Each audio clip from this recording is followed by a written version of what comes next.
श्री गोपाळ कृष्ण भगवान की जय। विणा नंबर 98।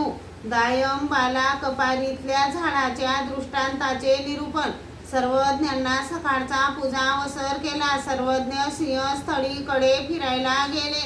सोबत भक्तजन व दायमबाई होते। सिंहस्थळीच्या पश्चिमेला कपारीला नुसत्या मुळांच्या आधारावर लोंबकळलेले एक झाड होते। ते वाऱ्याने इकडून इकडे असे झोकाळत होते। सर्वज्ञांनी पाहिले। सर्वज्ञ म्हणाले, भोजेया येत अनुसरी जे ना तरी ऐसिया अवधोपरीचेया वृक्षा होई जैल गा।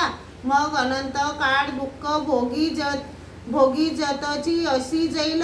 परंतु ते काही बोललेच नाही। श्री गोपाळ कृष्ण भगवान की जय।